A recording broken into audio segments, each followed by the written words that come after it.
Hello, everyone. Welcome to one of our webinars. We are very happy to have you here. My name is Abigail Gonzalez, and I am the Nutrition Director at RPM Logix, and I'm also one of the dietitians who works here with you, for you, and with you. So, as you know, RPM Logix is partnered with your physicians. We are here to provide different services to you, and our mission is to educate, to coach, and to motivate everyone to live healthier lives. And as you know, because you're members of this program, then you get access to the different resources that we have available. You get access to nurses, registered dietitians, and diabetes educators. So if you are interested in connecting with any of them, let us know. You can send us an email to the email address where you received this invitation from, or you can just dial the number that comes at the end of the invitation, and you can just ask to be connected or contacted with a care manager, a dietitian, a nurse, and we will be more than happy to start working with you. So this webinar will be for about 30 to 40 minutes, and then at the end, we will have questions. So the questions will come from you. You can type your question just by going to the bottom of the Zoom page where it's there's like a bar that says there's the chat and there's one that says Q&A. You can just type there, like click on the Q&A and then type your questions, and I'll be more than happy to answer them at the end of the presentation. So again, welcome everyone, and this webinar will be recorded. So if you want to review the information or just want to watch it slowly, then you can always request that recording by asking your dietitian or your nurse, and they'll be more than happy to provide the link to you. And then also at the end of this webinar, we will have a small survey that we want you to fill out. It's only going to be like 2 or 3 questions. It's just for you to tell us what you thought about this webinar, and then also what other topics you are interested in. If you have questions that you forgot to share or whatever, then you can also type them there, and we will be more than happy to answer them. Okay. Well, so let's get started with let's get to the more fun information, why we came and why you are here. So today we will be talking about and exploring in the world of intermittent fasting. So let me start sharing my screen just that you can see my presentation. Okay, and here it goes. Okay, so this topic is very interesting and it has been gaining popularity in recent years. So we will talk about what it is, what intermittent fasting is, and then also how it can help you, and then also to empower you to be able to make a more educated choice about whether this is the right choice for you or not. Okay, so these are the points that we are going to be covering today. So we will talk about the science of how intermittent fasting came to be and how it can affect health. We will also break down the different methods that you can try for intermittent fasting. And then also we will cover some tips that can help you be successful if you decide to try it, as well as some risks and limitations, because just like with every other method, it's not for everyone. So it depends on your situation and your current also medical status, whether you can fast or not, and we will talk more about that. Okay, so what happens in the body, in the cells when we are fasting? So these are some of the physiological changes that are going to happen in the body in no specific order, but all of these or some of these may happen depending on the person. So when you fast, or when I fast, when anyone fasts, then the insulin levels are going to decrease. Every time that we are eating, our body is going to release insulin to process the foods that we are eating. If we are having carbohydrates or if we are having protein, the body releases insulin. So when we are fasting, not eating, then the insulin levels decrease. When that happens, the body starts to break down the glucose or the sugar that is stored in the liver, and then it also starts to break down the storages of fat. So because of that, then the body can start to lose some weight and then also increase the sensitivity to the insulin. So your body becomes more responsive to the natural insulin when there is less fat in your body. So another thing that happens when you are fasting is that the body has more time to digest and to recycle and to also kind of like remove cellular waste. As we get older, our cells start to get damaged. when we're eating, kind of like the metabolism or the body is focusing on trying to break down the things that you eat. But when you're fasting, the body has that time to actually repair itself, to break down or to kind of like get rid of the cells that are damaged. And that is a term that is called autophagy. When that happens, and the body has a lower risk of developing things like cancer and other different diseases. Another thing that happens when we fast is that the body is going to release higher numbers of growth hormone. Growth hormone is good because it helps the body to keep muscle mass, and then also it can help to improve metabolism. And also, because of the different reactions that happen in the body, there's going to be the lower inflammation. That lower inflammation can contribute to overall health, to better metabolism, and then also to prevent some chronic diseases. And then also provide your body with some metabolic flexibility, which means that it is more able to process and manage things when it is kind of like when you're eating and you are receiving those different foods, because it's not saturated. So the nice thing about fasting is that it gets rid of toxins. It also gets rid of kind of like the excess waste, and it starts to break down the stored fats, and then it allows the body to work more efficiently. Okay, and how do all of those physiological processes translate to health? Well, the general health benefits that we're going to be observing are related to the things that we just discussed: the lower inflammation, lower insulin, lower blood sugar, and then also to the breakdown of the fats in the liver. So all of these processes are going to result in lower risk or reduction in the risk of things like diabetes, stroke, heart attack. Then it will also help to lower inflammation and lower the risk of cancer, as well as different diseases like Alzheimer's and Parkinson's disease.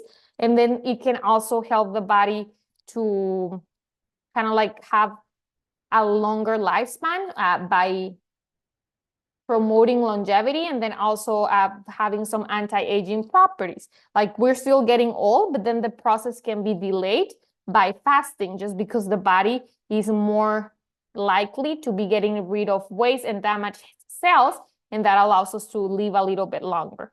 So there are many health benefits that are associated with intermittent fasting. And the nice thing is that there are many different ways that you can reach this point. Like, there's not only one way to fast or one right way to fast. So we are going to be talking about the different methods. The nice thing about fasting is that it can allow the body to heal, to recover, and then also to focus on breaking down things that are either stored or that are already a waste that it's hanging in the body. Any type of fasting can be beneficial, and everyone should be fasting at least a couple of hours per day, like, for example, overnight.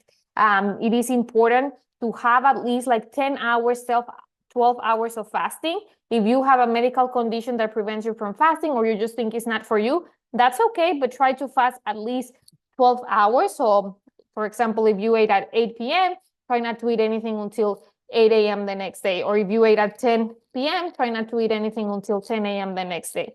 And that fasting is going to allow your body to get rid, or to kind of like just process and digest the foods that you ate the previous day. So the prolonged fasting helps to kind of like digest the things that are stored, but just the 12-hour fast is going to be enough for the body to just digest the foods that you ate the previous day. Okay. Oh, and another point that I want to make, it's also, like I mentioned at the beginning, every time that we eat, the body releases insulin. And that's one of the things that prevents weight loss. So if you want to lose weight, it's important to prevent or to avoid snacking throughout the day. I tell my patients to, every time that you eat, try to also leave a period of fasting, or not eat anything between a snack or a meal for at least 3 to 4 or 5 hours. 3 to 5 hours is the window that just allows the body to kind of like push things through, and just that one snack or that one meal that you ate, just that it allows the body to use it. Like, for example, if you're having dinner at 7 p.m., there's no reason to have a snack at 9. It's too early. Like, we want to wait at like 3 to 5 hours. So if you had dinner at 7 p.m., then maybe eating a snack at 10, but that's already too late. So I'm going to say it's better to have good dinner that eats balanced, that has fiber, that has protein, and is going to keep you full until the next day, just that you don't have to snack after dinner. Okay, so we will explore each of these different methods or eating patterns, but keep in mind that some methods may not apply to some patients due to medical conditions or specific medications. And one important that I want to make and that I will be addressing later in the presentation as well is that intermittent fasting is not only about when you eat, but then also we want to emphasize and make a point of focusing on what you are eating as well as how much you're eating. And we will talk about all of those things too. Okay, so here is an analogy that I wanted to make. So think of the body as a meat grinder or meat chopper. So the grinder only has certain capacity, just like your stomach, your body has certain capacity. If you keep adding meat to the meat grinder, it's not going to chop the meat any faster or more quantity at a time. It's going to still process the same amount, and the only thing that is going to happen is that the excess meat is going to accumulate, and you're just going to have all of this meat here. The same happens with food. Your body can only process certain amount of food, certain calories per day. And then if you give the body more than that, let's say that your body needs 2,000 calories, but you're giving your body 2,500 calories, those extra 500 calories are just going to be stored. So in order for the grinder or your body to digest or process the food or the meat, it is important to pause, to take a pause, and to actually let the body use up what's already there. So that pause is the fasting. And that's why we want to fast, especially if we want to lose weight or if we feel like we were told that we have fatty liver. So those are the things that are going to help the body. So fasting will not only make you lose weight. It's not that fasting will make you lose weight per se, but it will, as you eat less and then end up consuming less calories, then you will lose the weight eventually as the body will start to metabolize the things that are stored. Then it will also lower inflammation, reduce the blood sugar, increase the insulin sensitivity, and all of those things together are going to help to with weight loss because the metabolism in the body is just going to work more efficiently, better.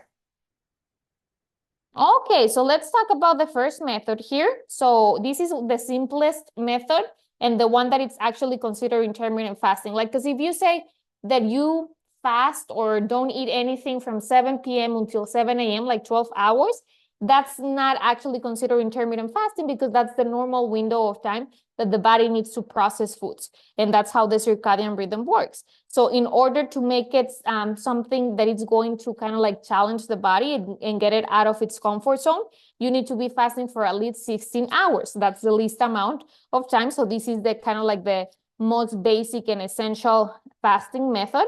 So 16 hours of fasting and 8 hours of eating, like a window. And not that you're eating the whole 8 hours, it's just your eating window. And you can make it work however fits you better.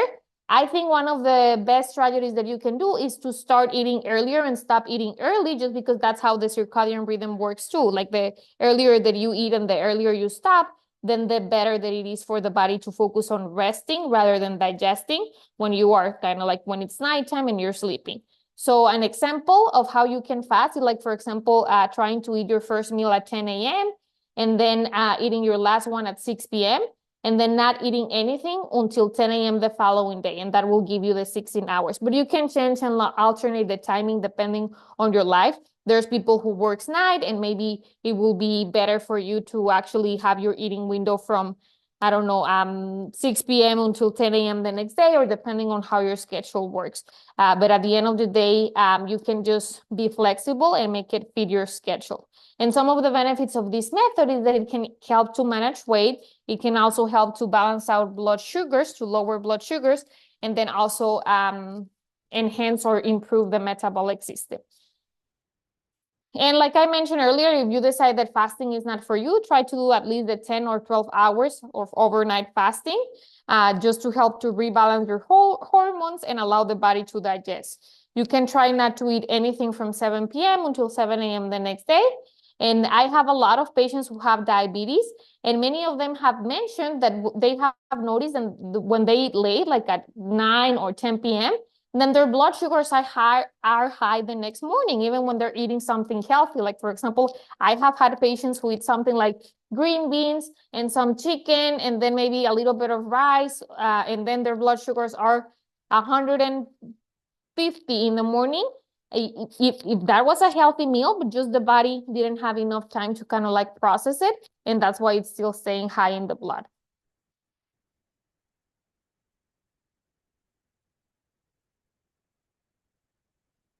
Okay. Well. Let's move to the next method. This one is called the 5-2 diet or method. It's not a diet per se. It's just like a caloric kind of like restriction window. So how this works, like 5 and 2. So 5 and 2 are 7, and those are the days of the week.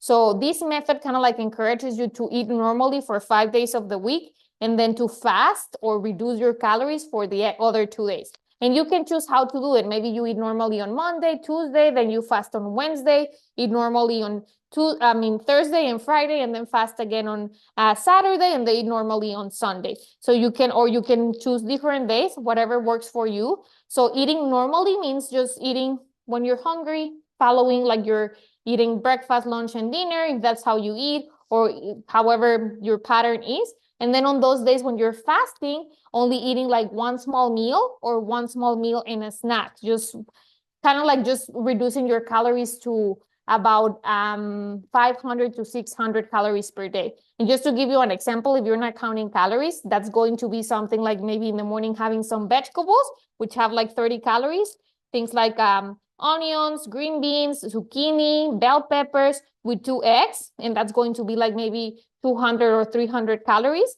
And then maybe later having something like a Greek yogurt, which is like 80 calories, and then a piece of fruit, which is another 50 calories. And that's going to keep you at around 500 calories. And that's all that you should be eating per day if you want to kind of like reduce your calories. But something that is very, very important is that you're not making up for the calories that you didn't eat on those 2 days on the other days, that you end up kind of like, oh yes, I fasted on Wednesday, only ate 2 eggs with veggies and then a salad with chicken, but then the next day you're eating the donuts and you're eating a hamburger and you're eating too much, because then at the end of the day, it's kind of like going to prevent the weight loss and then actually inflame your body rather than make the metabolism work better. Okay. So now let's talk about the next one. And this is called or named the Eat, Stop, and Eat. So the Eat, Stop, and Eat actually promotes or kind of like focuses on doing at least a 24-hour fasting period for 1 or 2 times of the week. So you can choose the day and you can say like, well, maybe, I don't know, you eat breakfast on Monday and then you don't eat anything until breakfast on Tuesday. So you will be fasting for 24 hours. If you had breakfast at 9 a.m. on Monday and don't eat anything until 9 a.m. on Tuesday, then you're fasting for those 24 hours. And well, during this time, it's very important that you stay hydrated, that you drink water, just because if you're not having anything, we don't want you to get dehydrated. So try to drink water. And then you can also have things that have no calories and are not going to break your fast, like plain or black coffee, herbal teas like green tea, cinnamon tea. Then also you can have just seltzer water or water with a pinch of salt to get some of those electrolytes. And that can help you to kind of like be in the 24-hour fast. Don't drink, because then there's sometimes patients who may think, oh, then I can have like Diet Coke or sugar-free beverages. No, because those unfortunately use sugar alcohols, and those are going to break your fast. You're not going to be fasting anymore. The body is focusing on digesting those things, and then it kind of like hinders the processes of lowering inflammation and not releasing insulin, and then also promoting the autophagy or the kind of like getting rid of those toxins in the cells.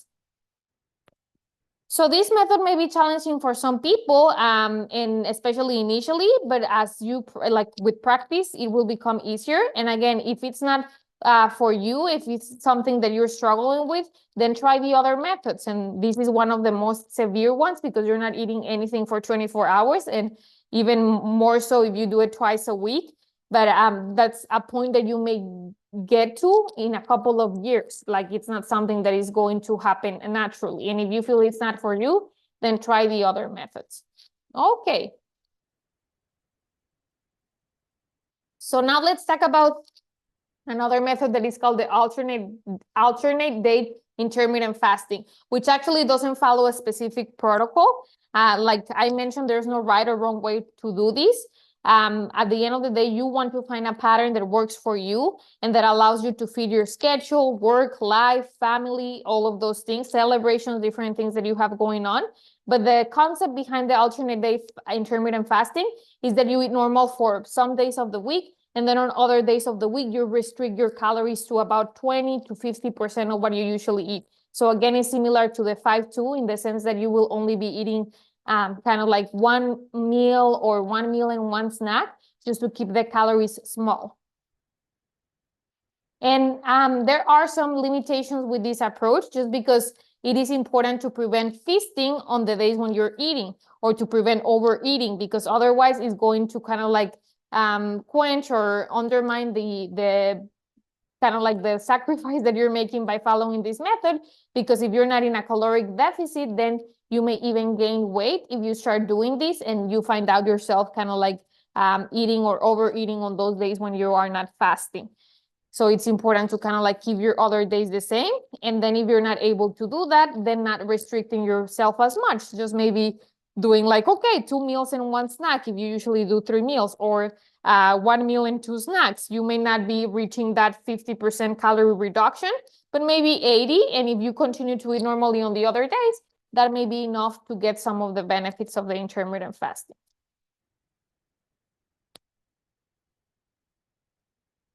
Okay. So again, it's essential to choose an intermittent fasting protocol that aligns with your lifestyle and your preferences. Experimentation may be necessary to find the approach that works the best for you. And it is essential to listen to your body and prioritize nutrient-dense foods during the times when you are eating to ensure that you're getting adequate vitamins and minerals and to prevent deficiencies in your body.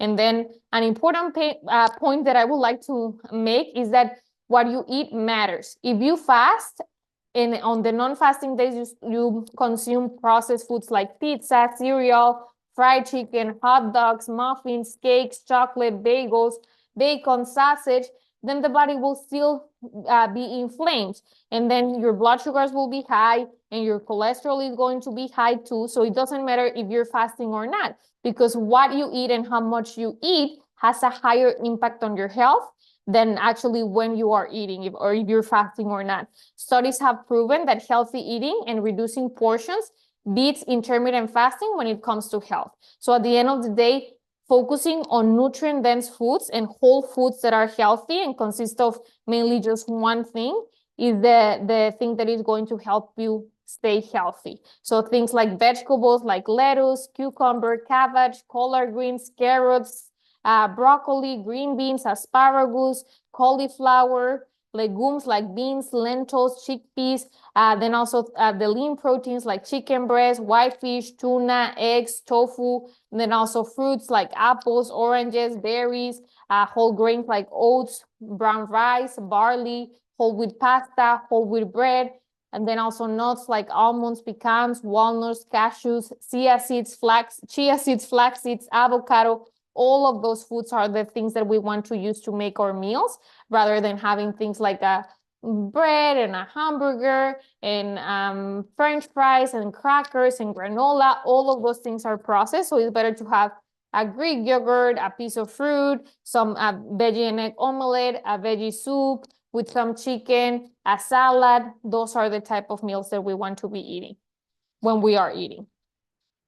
So some strategies that can help with healthy eating are cooking more at home, then also planning your meals. So actually sitting down and writing down a couple of meal choices that you can have throughout the week. You don't have to write every single meal one, but having 3 or 4 options for breakfast, 3 or 4 options for lunch, 3 or 4 options for dinner, 1 or 2 options for snacks, and then making sure that before you go grocery shopping, you write down your list so you keep those ingredients available.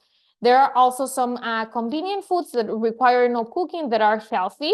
So things like tuna or sardines or a rotisserie chicken or boiled eggs, or frozen veggies, or frozen fruits. Then also they do have now salad kits that you can use to make your salads. Greek yogurt, nuts like almonds, walnuts, pecans. So at the end of the day, I know those foods are still processed, but they are much healthier than bacon, sausage, a hamburger, going out to a restaurant and getting fried chicken. Like, it's still better to have things like the tuna and the sardines and the rotisserie chicken, rather than the French fries and the fried chicken, the mashed potatoes, the mac and cheese. Those things have a lot of fat, a lot of carbohydrate. With the chicken, you can just remove the skin, so you remove some of that sodium, and then shred the meat and use it to make soups, to make salads, to make sandwiches, to make like a veggie hash in the morning, and then just add some shredded chicken there, so you can use it in multiple ways.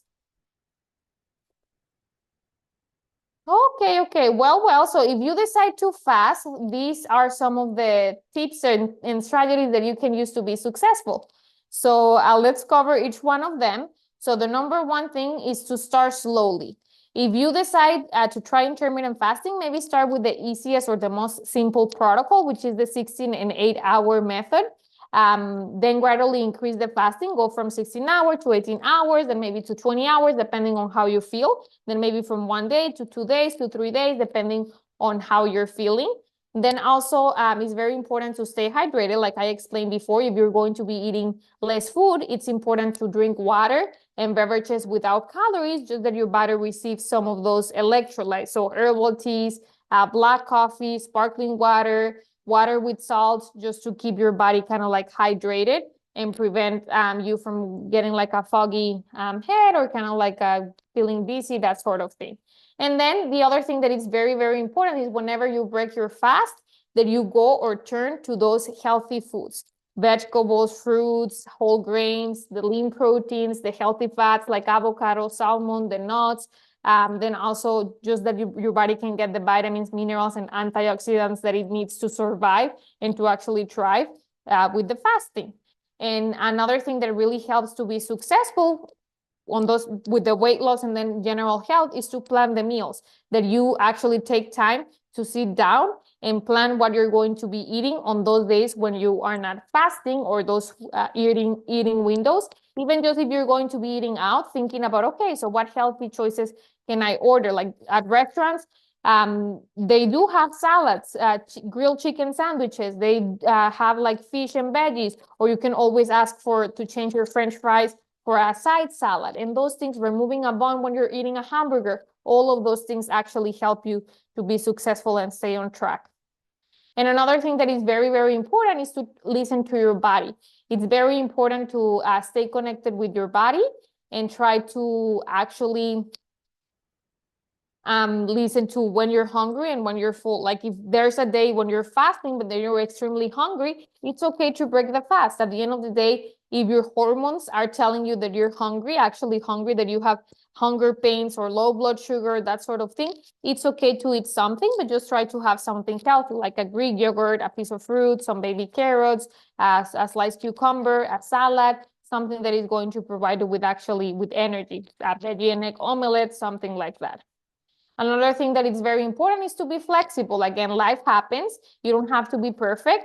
The one thing that you need to focus on is consistency and making it realistic. So at the end of the day, it's about making a lifestyle that can be sustained in the long term, rather than just doing it for one time, 1 week, and then that you kind of like don't feel good and don't ever do it again. So start slowly and build up from there and see how your body feels. And these last points are very important just in general. Whether you're fasting or not, we want you to prioritize sleep, because that's the time that the body uses to regenerate and rebalance hormones. So try to get between 7 and 9 hours of sleep every night.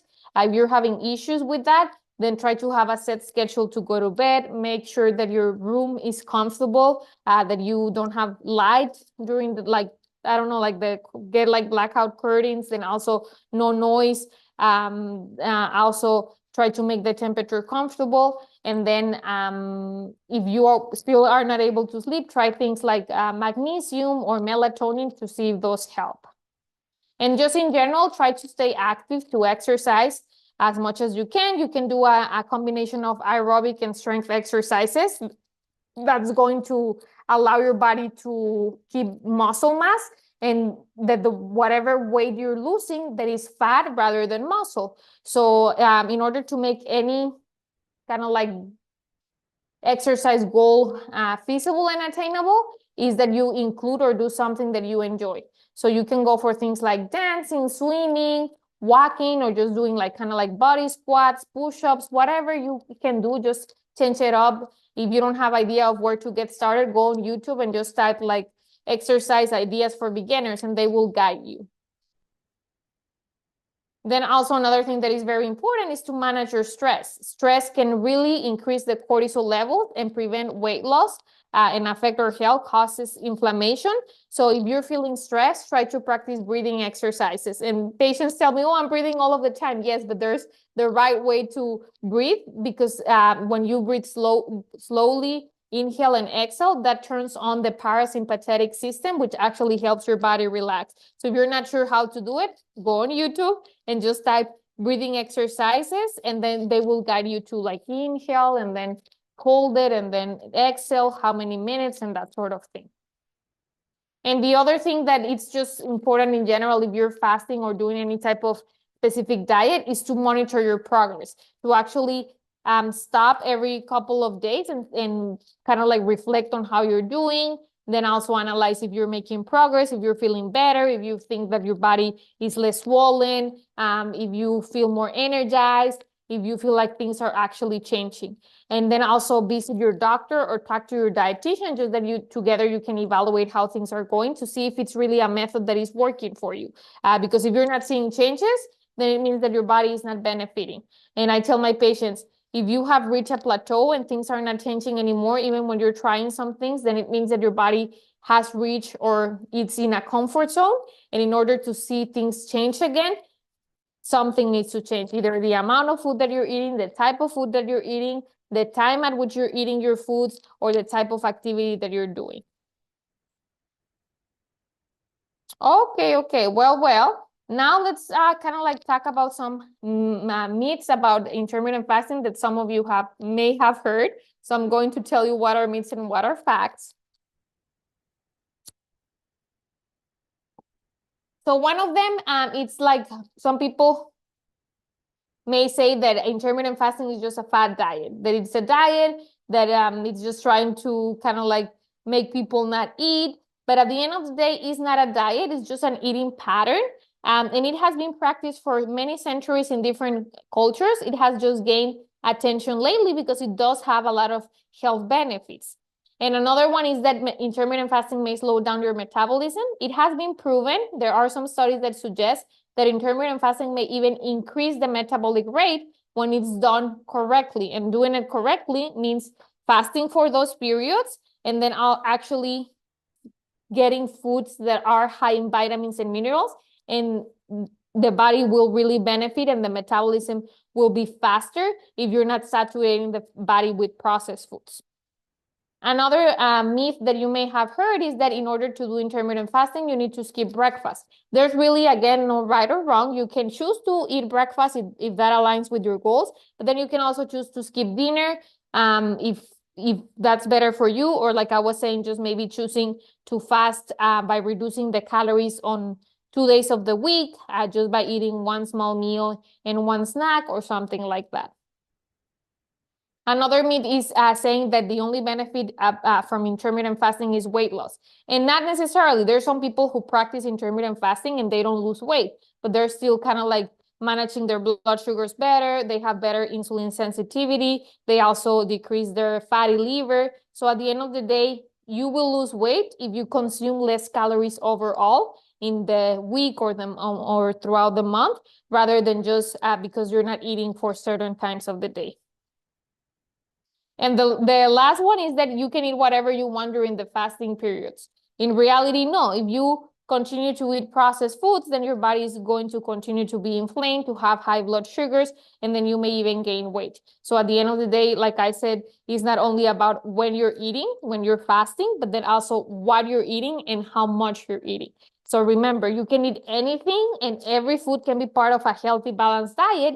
It's just about the portions. Let's say that you're craving a bagel. then I recommend that you have something healthy with that bagel. For example, you can make like a veggie and egg omelet where you have things like onions, bell peppers, spinach, maybe some egg whites, 1 egg, and then you have half a bagel. And that's a healthy meal. You have a little bit of everything rather than just having a bagel with cream cheese, because that has no protein, it has a lot of calories, and then it's excess carbohydrate as well. If you have the veggie and egg omelet, you have vitamins, minerals, proteins, and you're only eating half a bagel, so less carbohydrate as well.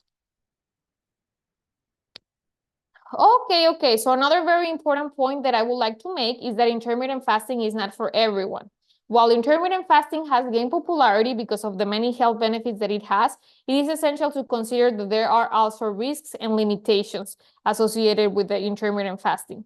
So some of them may be nutrient deficiencies. So if you're not eating enough or the right foods, you may start to experience fatigue, energy changes, and then also just not feeling energized because of having nutrient deficiencies on vitamins and minerals. And then also for people who tend to be restrictive and then who have a history of eating disorders and overeating, this may not be the best pattern, because if you are fasting for a couple of hours or 1 day, and then the next day you make up for all of those calories, it may even be worse for your health because you're constantly increasing your blood sugars. So if you struggle or have struggled with binge eating or with an eating disorder, it's better to start focusing on how much and what you're eating rather than the intermittent fasting or when you eat. Intermittent fasting may also lead to digestive discomfort. It can cause bloating, gas, or constipation, especially during the fasting periods. So in order to prevent this, it's important to stay hydrated on the days that you're fasting, and then also the days when you're eating, that you include foods that are high in fiber, like beans, lentils, berries, broccoli, asparagus, then also chia seeds, flax seeds, nuts, whole grains. All of those things are going to help your body to continue to be regular and lower the risk of constipation and then also gas. Okay, well. And then also, if you are taking medications that require to be taken with food, it is important to accommodate the fasting and the eating window with those times. Like always try to take your medication and eat something, and if required to take food, and then just modify the fasting depending on when you're taking those medications. Then also, if you are injecting insulin or using blood sugar medications that help to the body to make more insulin, like lipizide, glyburide, or glimepiride, the intermittent fasting may not be for you, because those medications, as well as the insulin, can cause low blood sugar. So for people who are on insulin or taking those medications, it's important to eat consistently. So you may try maybe the 10-hour fast, and that's something that your body can manage, 10 to 12 hours, but no more than that. And if you kind of like still want to try it or want to explore options on how to do it, then it's important that you talk to your doctor, just that you can modify or kind of like alternate the way in which you're taking the medications and the insulin and that sort of thing. But again, if you have those constraints or those kind of like limitations, then maybe fasting is not for you, but then you still have very powerful tools to care for yourself by focusing on what you're eating and how much you're eating too. Okay, well. So thank you everyone for coming. I hope that you learned something new. And then if you were considering intermittent fasting, that you will feel empowered to try it. I would like to see if anyone has any questions. So if you do, please type them in the Q&A box. I will be more than happy to answer them. So I think there's one here. It says, is it possible to lose weight if I am not fasting? Yes, it is. So at the end of the day, fasting is something that can help the body to digest the things that are stored in our body, like the excess body fat. But if you start to just reduce your caloric intake, even if you're eating, I don't know, like in a 10 or 12-hour eating window that you're not fasting, then you will still lose weight. At the end of the day, if you kind of like burn more calories by exercising more or eating smaller portions, you will lose the weight because the body will actually let's say that your body needs 2,000 calories and you start to consume 1,800 calories, then those 200 calories that the body needs is going to get from the stored fats and from the body. Okay, here's another question. This one says, I think someone raised their hand, Miss Charlotte Chambers. Miss Charlotte, if you have a question, just go to the Q&A box that it's at the bottom. Like you can see here that it says chat and then Q&A. Just click there and type your question, because there's no way to unmute you or to allow you to talk. So you can just kind of like type your question. And the other question here is it okay if I fast if I'm taking blood pressure medication? I'm going to say in general, yes. Blood pressure medications are not required to be taken with food. There may be some that are, but that's only specific if the doctor, like kind of like in the label of the medication, it says that you needs to be taken with food. But even so, if they are required to be taken with food, they won't cause low blood sugar or anything like that, because they just focus on the pressure. So you can eat something in the morning with the medication and then fast for the rest of the day, or later in the day, like from noon or whatever time you choose. The one thing that it's important if you're taking blood pressure medications, especially diuretics, is that you stay hydrated and that you drink water with electrolytes throughout the day. How can you add electrolytes to your water? A pinch of salt, or maybe you can also take your multivitamin that's going to have vitamins and minerals plus the water that can help balance things out and prevent dehydration. Okay. So there are no more questions. Miss Charlotte, I don't know if you have, oh, here. How effective is the 10 to 12-hour fast? Well, any type of fasting is going to allow your body to digest the food. Like I said, the 10 to 12-hour fast kind of like just helps the body to digest the foods from the previous day. You won't lose weight per se, but it will still help to bring down the blood sugars, to bring down the cholesterol, and to allow your body to get rid of the waste or the cells that are damaged and lower the risk of cancer. So I will say it is beneficial. So at the end of the day, if you're not eating for a certain period of time, that allows the body to lower inflammation. Okay, and here's another question. When fasting and is your time to eat, can you drink protein shakes as a meal? Yes, you can. That will break the fast. So I'm going to say the one thing that I recommend if you're replacing a meal with a protein shake is that you try to add a little bit of everything, like that you make it a meal actually. So you can do that by kind of like mixing in, you can mix in the protein powder with some water or almond milk. Then make sure that you have some fiber. For example, you can add 1 tablespoon of chia seeds or flax seeds, and then you can also add a little bit of fruit for your carbohydrates, something like berries, and a little bit of fruit is like half a cup of whatever fruit you choose. I recommend my patients to buy the vanilla protein powder, just that you can change up the fruit, and so you will be changing up the flavor. So you can do half a cup of pineapple, half a cup of berries, half a cup of diced apple, half a cup of peaches or whatever. You can have them frozen, mix them with ice as well, just to make like a kind of like a milkshake. But that way you're replacing a meal, because you have carbohydrate from the fruits, you have vitamins and minerals, then you have the protein from the protein powder, and then you also have fiber from the flax seeds and the chia seeds, and then fiber, and then also healthy fats. So you need a little bit of everything. If you're having a protein shake, if you just drink, for example, a glucerna usually has protein, but it doesn't have any fiber. It has vitamins and minerals because they are added to those shakes, so they're still okay.